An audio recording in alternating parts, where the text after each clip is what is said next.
अब आगे कंटिन्यू करते हैं, ठीक है। आई होप ये सब क्लियर दिख रहा होगा।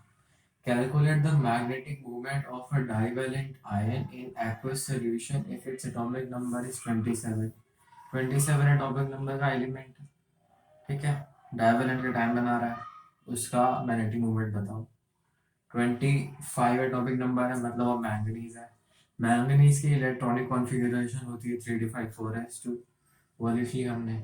+2, दो इलेक्ट्रॉन उड़ाने हैं, हायर वैल्यू ऑफ एन से दो इलेक्ट्रॉन उड़ा देंगे तो 4s से दो इलेक्ट्रॉन उड़ा दिए, बचा गया d5। तो और बाइटर बना दिए डी ब्लॉक के, उसमें 5 इलेक्ट्रॉन भर दिए। कैलकुलेट करने पर 5 वैलेंस इलेक्ट्रॉन आ रहे थे, 5 अनपेड इलेक्ट्रॉन आ रहे थे, तो जो मैग्नेटिक मूवमेंट होगा वो 5 पॉइंट समथिंग होगा, ठीक है।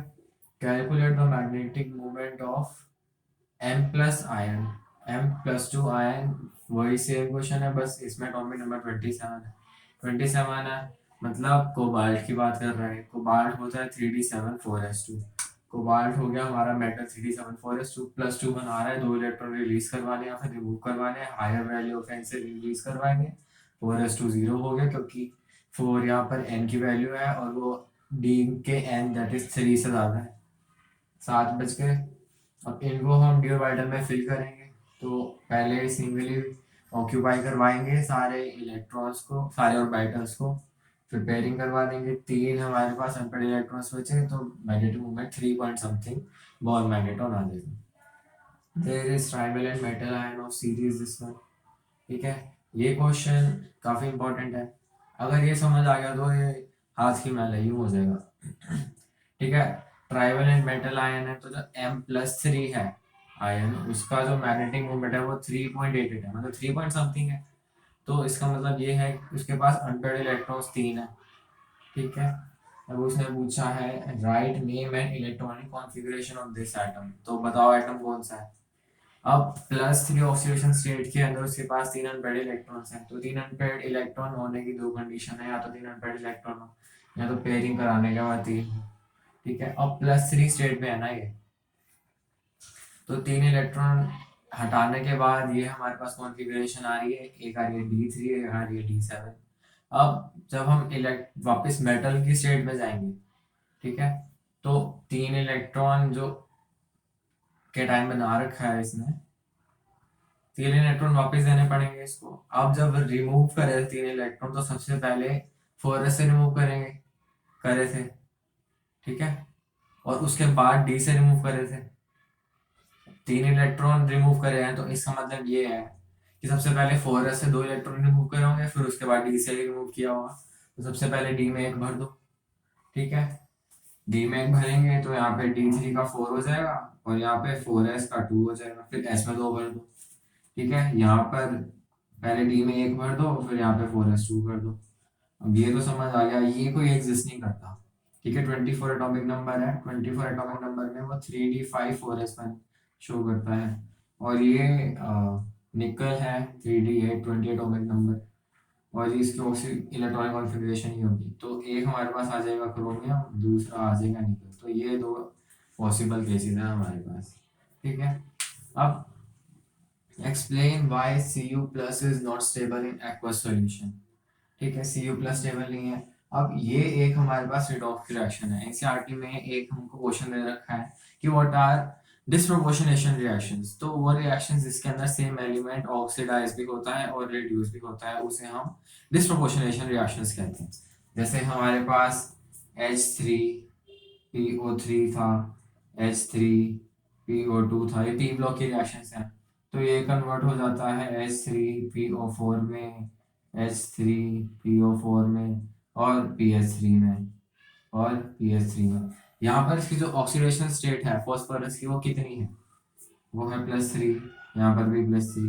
फॉस्फीन में होगी -3 -3, क्योंकि फॉस्फोरस की इलेक्ट्रोनेगेटिविटी हाइड्रोजन के कंपैरिजन में ज़्यादा होती है। फॉस्फोरस नॉन मेटल है, और हाइड्रोजन बेचारा क्या है, एक इलेक्ट्रॉन है, उससे इलेक्ट्रॉन छीन लेते हैं। यहाँ पर इसकी ऑक्सीडेशन स्टेट है +5, यहाँ पर +5। तो ये एक साइड पर तो हायर ऑक्सीडेशन स्टेट में जा रहा है, दूसरी साइड पर लोअर ऑक्सीडेशन स्टेट में जा रहा है, मतलब ऑक्सीडाइज भी हो रहा है, रिड्यूस भी हो रहा है। इस टाइप की रिएक्शंस को डिसप्रोपोर्शनेशन रिएक्शंस कहते हैं। ये तो हमारे पास पी ब्लॉक से आ गई। अब डी ब्लॉक में भी हमारे पास दो डिस्प्रोपोर्शनेशन रिएक्शन दे रखी हैं। एक तो ये रिएक्शन है, ये कॉपर प्लस है, ठीक है। एक्वा सॉल्यूशन में ये क्या करता है, कॉपर प्लस टू में कन्वर्ट हो जाता है और कॉपर में कन्वर्ट हो जाता है। कॉपर प्लस से कॉपर प्लस टू में जा रहा है, मतलब एक और इलेक्ट्रॉन लूज कर रहा है, मतलब खुद ऑक्सीडाइज हो रहा है, ठीक है। और कॉपर प्लस से कॉपर में जा रहा है, मतलब एक इलेक्ट्रॉन गेन कर रहा है, मतलब खुद रिड्यूस हो रहा है, मतलब सामने वाले को ऑक्सीडाइज कर रहा है, ठीक है। तो एक स्टेप में इसका रिडक्शन हो रहा है, दूसरे में इसका ऑक्सीडेशन हो रहा है। तो same element, when same element undergoes both reduction as well as oxidation, in that case the reaction is known as disproportionation reaction, ठीक है जी। तो इसने पूछा है explain why Cu plus is more stable in aqueous solution is not stable in aqueous solution। अब कायदे से तो Cu plus को स्टेबल होना चाहिए था, क्योंकि Cu plus की जो इलेक्ट्रॉनिक कॉन्फ़िगरेशन है वो होती है 3d10 और Cu plus 2 की होती है 3d9, ठीक है। बट हमें पता है कि जो कॉपर की कॉमन ऑक्सीडेशन स्टेट है वो +2 होती है, इसीलिए वो +2 स्टेट शो करता है। एनसीईआरटी में इसका रीजन दे रखा है कि जो कॉपर प्लस है उसके कंपैरिजन में जो कॉपर +2 की हाइड्रेशन एनर्जी है वो ज्यादा है। ऑल्दो हमें पता है कि कॉपर से कॉपर +2 बनाना बहुत मुश्किल है, क्योंकि उसके इसके अंदर हाइड्रेशन एनर्जी बहुत कम होती है as compare to those energies which are हम डालते हैं रिएक्शन के अंदर, जैसे कि atomization energy, sublimation energy, ionization enthalpy. But वो कॉपर +2 का केस था, उसके अंदर हाइड्रेशन एंथैल्पी जो एनर्जी रिलीज हो रही थी वो बहुत कम थी। कॉपर के केस में हाइड्रेशन एंथैल्पी कॉपर +2 से भी कम है, ठीक है। मतलब जब हम इन दोनों की केस की बात करते हैं, जब कॉपर प्लस को हम एक्वा सॉल्यूशन में डालते हैं तो यहाँ पर जो हाइड्रेशन एनर्जी है वो इस वाली से भी बहुत कम रिलीज होती है। कॉपर +2 में तो ऑलरेडी बहुत कम थी, कॉपर में उससे भी कम होती है। तो एनसीईआरटी ने लिखा हुआ है कि जो कॉपर +2 की हाइड्रेशन एनर्जी है it is more as compare to copper plus, ठीक है। ये रीजन दे रखा है, इसीलिए कॉपर प्लस से कॉपर +2 में कन्वर्ट हो जाता है। हमें बस इतनी सी चीज याद रखनी है कि कॉपर कॉपर कॉपर +2 में कन्वर्ट इसीलिए नहीं होता क्योंकि जो हाइड्रेशन एनर्जी, जो एनर्जी इनपुट है वो बहुत ज्यादा हो जाता है।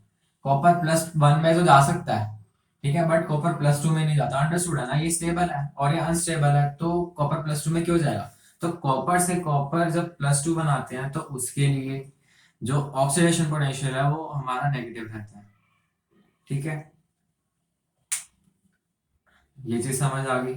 और इसको हम इसमें कन्वर्ट इसीलिए करते हैं याद रखने के तरीके से कि जो कॉमन ऑक्सीडेशन है, ऑक्सीडेशन स्टेट है कॉपर की, वो +2 रहती है, इसीलिए +1 को हम +2 में कन्वर्ट कर देते हैं, ठीक है। तो ये हमें डिस्प्रोपोर्शनेशन रिएक्शन ये वाली याद रखनी है, काफी इंपॉर्टेंट रिएक्शन है। तो कॉपर प्लस से कॉपर +2 में चला जाता है और कॉपर सॉलिड में चला जाता है। याद रखने का तरीका कि जो कॉमन ऑक्सीडेशन है, ऑक्सीडेशन स्टेट है कॉपर की, वो +2 रहती है, तो कॉपर प्लस से कॉपर +2 में चला जाएगा और कॉपर सॉलिड में चला जाएगा, ठीक है। और प्रीवियस क्वेश्चन जो हमने लास्ट वीडियोस में करे थे, प्रीवियस वीडियोस में करे थे, उसके अंदर कॉपर से कॉपर +2 बनाना बहुत मुश्किल है, ठीक है। क्यों मुश्किल है, क्योंकि उसके लिए हाइड्रेशन एनर्जी बहुत ज्यादा है, इसीलिए कॉपर +2 वापस कन्वर्ट हो जाता है कॉपर में। Next question, in what way electronic configuration of transition element is different from that of non transition element, ठीक है। अब ये वाला क्वेश्चन और ये वाला क्वेश्चन दोनों का आंसर सेम है। एक, ये जो इलेक्ट्रॉनिक कॉन्फ़िगरेशन है जो ट्रांजिशन एलिमेंट्स की, वो बाकी सब ग्रुप्स के एलिमेंट से अलग क्यों है। और दूसरा क्वेश्चन है कि जो ऑक्सीडेशन स्टेट में वेरिएबिलिटी आती है, वो ट्रांजिशन एलिमेंट में जो वेरिएबिलिटी आ रही है उसका रीजन बाकी ग्रुप्स में जो वेरिएबिलिटी आ रही है उससे अलग क्यों है। दोनों का आंसर सेम है, क्यों, क्योंकि stable electronic configuration decides oxidation state. अब ऑक्सीडेशन स्टेट जो है वो इलेक्ट्रॉनिक कॉन्फ़िगरेशन डिसाइड कर रही है, तो जो फैक्टर इलेक्ट्रॉनिक कॉन्फ़िगरेशन को अफेक्ट करेंगे वही सब ऑक्सीडेशन स्टेट को भी अफेक्ट करेंगे। तो इसका आंसर है, देखो जब हम इलेक्ट्रॉन की कॉन्फ़िगरेशन लिखते हैं तो वो होता है NS N-1D NP और बीच में N-2F, ठीक है, ये सीक्वेंस होता है। तो एस ग्रुप के अंदर, एस ब्लॉक के अंदर, पी ब्लॉक के अंदर, इन सब में क्या होता है, जो लास्ट इलेक्ट्रॉन है वो एन वाली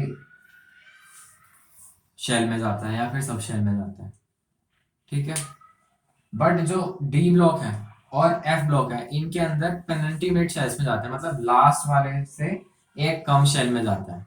यही रीजन है कि जो इनकी इलेक्ट्रॉनिक कॉन्फ़िगरेशन में डिफरेंस आ रहा है। जैसे जो क्रोमियम है वो 3d4 4s2 होने के बजाय 3d5 4s1 हो रहा है क्रोमियम। कॉपर 3d9 4s2 होने के बजाय 3d10 4s1 हो रहा है, ये रीजन है, ठीक है। और इसके अंदर भी यही रीजन है। एफ ब्लॉक के अंदर हम देखेंगे जो लैंथेनॉइड सीरीज है उसके अंदर जो कॉमन ऑक्सीडेशन स्टेट है वो है +3 to attain normal gas stable configuration. But but cerium, U, EU और YB, इसकी ऑक्सीडेशन स्टेट होती है +4, इन दोनों की होती है +2, इन दोनों की होती है +2, ठीक है। CuW, YB के बाद आता है Lu, तो CuW तुम्हें बाद में देखेंगे, ठीक है। तो CuW है, इनकी जो ऑक्सीडेशन स्टेट है वो लैंथेनॉइड सीरीज की जो कॉमन ऑक्सीडेशन स्टेट है दैट इज +3 उससे अलग आती है, ठीक है। अब इनके अंदर ऑक्सीडेशन स्टेट अलग आ रही है, ट्रेंड से अलग, ठीक है। और इसके अंदर जो हमारा पी ब्लॉक होता है, पी ब्लॉक के अंदर जो डाउन द ग्रुप जाते हैं तो इनर्ट पेयर इफेक्ट की वजह से जो ऑक्सीडेशन स्टेट है वो अलग हो जाती है। तो वो रीजन तो small variation in oxidation state आ रहा है वो तो, बट जो मेन रीजन है डी ब्लॉक का बाकी सब ग्रुप से, वो यही रीजन है कि जो लास्ट इलेक्ट्रॉन है वो n-1d सब शेल के अंदर एंटर होता है, ठीक है।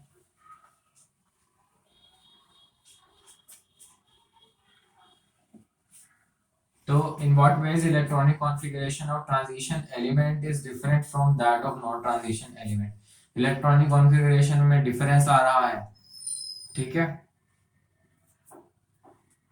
अब डी ब्लॉक के एलिमेंट्स में इलेक्ट्रॉनिक कॉन्फ़िगरेशन डिफरेंट होती है, जैसे अभी मैंने क्रोमियम कॉपर की बात करी, और किसी ग्रुप में डिफरेंट नहीं होती, ठीक है। एस वाले ब्लॉक में सेम रहती है, पी वाले ब्लॉक में सेम रहती है, एक एक इलेक्ट्रॉन बढ़ता जाता है, बट इसके अंदर अलग रहती है क्योंकि लास्ट जो इलेक्ट्रॉन है वो पेनल्टीमेट शेल में जाता है। एफ ब्लॉक में भी वेरिएशन आता है क्योंकि उसमें भी पेनल्टीमेट शेल में जा रहा है लास्ट इलेक्ट्रॉन। और ये वाला क्वेश्चन देख लेते हैं, how is variability in oxidation state of transition elements different from that of non transition elements. Variability in oxidation state, जो डी सीरीज है उसमें जैसे जैसे हम लेफ्ट राइट आते हैं वैसे वैसे हर एलिमेंट अलग अलग ऑक्सीडेशन स्टेट शो करता है, ठीक है। और बाकी ग्रुप्स में भी ऐसा ही चलता है, बाकी ग्रुप्स में भी ऐसा ही चलता है, बट वेरिएबिलिटी क्यों आ रही है। जैसे पी ब्लॉक में जाते हैं तो कॉपर शो करता है +4, फिर सॉरी कार्बन शो करता है +4, नाइट्रोजन +5, ऑक्सीजन +6, फ्लोरीन +7, तो एक एक स्टेप बढ़ते जा रहे हैं, ठीक है। बट जब हम डी सीरीज में आते हैं, है ना, तो उसके अंदर क्या होता है, एफ ही तो शो कर रहा है +3, बट बाकी सब के सब +2 शो कर रहे हैं। अब ये वेरिएबिलिटी क्यों आ गई, है ना। एफ ब्लॉक के अंदर भी ऐसे ही रहता है, अब सारे एलिमेंट्स तो शो कर रहे हैं +4, अब सीरियम शो कर रहा है प्लस, सारे एलिमेंट शो कर रहे हैं +3, सीरियम शो कर रहा है +4। अब क्या करे बंदा, ई शो कर रहा है +2, वाई भी शो कर रहा है +2। अब ये वेरिएशन क्यों आ रहा है, बाकी सब में तो सेम ट्रेंड फॉलो होता है, ठीक है। साइज का ट्रेंड भी सेम फॉलो होता है, जब लेफ्ट टू राइट जाते हैं पी ब्लॉक एलिमेंट्स के अंदर एस ब्लॉक में अंदर तो साइज डिक्रीज होता जाता है, बट डी ब्लॉक के अंदर ऐसा नहीं होता, साइज में वेरिएशन है। फी को नी का, आयरन को बाहर निकल, फी को नी का साइज सेम रहता है, राइट जाने पर साइज बढ़ता है, लेफ्ट जाने पर भी साइज बढ़ता है उनसे। Transition metals and their many compounds show paramagnetic behavior. Enthalpy of atomization of transition elements is high. Transition metals generally form colored compounds. Transition elements and their compounds acts as good catalyst, क्यों, क्योंकि इनका surface area बहुत ज्यादा होता है और catalyst surface area जितना ज्यादा होता है उतना ज्यादा रेट ऑफ रिएक्शन होता है, ये चीज हमें पता है, ठीक है। सरफेस एरिया ज्यादा होता है इसीलिए एक्ट्स एज अ कैटलिस्ट। और वेकेंट ऑर्बिटल्स होते हैं तो इजीली इलेक्ट्रॉन को लोन पेयर को या फिर कोऑर्डिनेट बॉन्ड बना सकता है एक टाइप से, इंटरमीडिएट फॉर्मेशन के टाइम पर, और large number of unpaired electron होता है, वेरिएबल ऑक्सीडेशन स्टेट शो करता है, और जो सबस्ट्रेट है, ठीक है, या फिर रिएक्टेंट है, उसको अलग अलग ऑक्सीडेशन स्टेट्स में कन्वर्ट कर सकता है उसकी डिमांड के अकॉर्डिंग, क्योंकि वेरिएबल ऑक्सीडेशन स्टेट शो कर रहा है, सेम एलिमेंट अलग अलग ऑक्सीडेशन स्टेट शो करता है। मैंगनीज में जो ऑक्सीडेशन स्टेट का नंबर है वो मैक्सिमम में आता है, वो सबसे ज्यादा number of oxidation states show कर सकता है। अब ऐसा क्यों होता है? क्योंकि मैंगनीज के पास मैक्सिमम नंबर ऑफ इलेक्ट्रॉन्स होते हैं टू लूज और टू गेन, ठीक है। ये रीजंस हैं कि कैटलिस्ट की तरह एक्ट करता है, large surface area, vacant d orbital, vacant oxidation, variable oxidation state. What are interstitial compounds? HCN, बस इतना याद रख लो, HCN are interstitial compounds. Why are such compounds well known for transition elements? We know that transition elements are quite large, so their void is large enough so that elements like HCN get trapped and interstitial sites to form the crystal lattice, ठीक है। HCN जो है वो जो transition elements है उनके voids के अंदर जाकर वेकेंट स्पेस ऑक्यूपाई कर लेते हैं, उन्हीं को हम इंटरस्टिशियल कंपाउंड्स कहते हैं। ये जो क्वेश्चन है काफी इंटरेस्टिंग है। अब ये जो वैल्यूज रखी है इसमें हो रहा है ऑक्सीडेशन, ठीक है, तो ये जो वैल्यूज है ये SOP की दे रखी है, ठीक है। इनको जब हम SRP में कन्वर्ट करेंगे तो साइन अपोजिट हो जाएगा, है ना। तो जो SRP का सीक्वल नंबर है वो हो जाएगा 0.9, 1.2 और 0.4, ठीक है। अब एक क्वेश्चन दे रखा है इस वाले टेबल से और एक क्वेश्चन दे रखा है इस वाले टेबल से। अब इस वाले टेबल से क्वेश्चन दे रखा है इज विद विच FeMn और क्रोमियम गेट ऑक्सीडाइज। अब ये रिएक्शन में क्या हो रहा है? इस रिएक्शन में वो इलेक्ट्रॉन्स को गेन कर रहा है,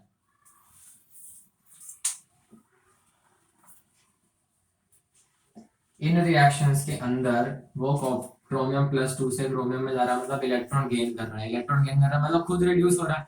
तो ये जो वैल्यूज दे रखी है रिडक्शन पोटेंशियल की दे रखी है, ठीक है। अब उन्होंने पूछा is with which FeMn chromium get oxidize. अब इसका पहले सीक्वेंस देख लेते हैं, ठीक है। पहले आता है Mn, इसके लिए जो SRP है वो है 1.2 माइनस के साथ।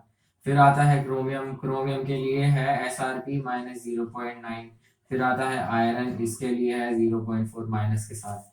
ये जो सब दे रखा है ये SRP दे रखा है, स्टैंडर्ड रिडक्शन पोटेंशियल, क्योंकि ये जो प्रोसेस दे रखा है रिडक्शन का पोटेंशियल प्रोसेस है।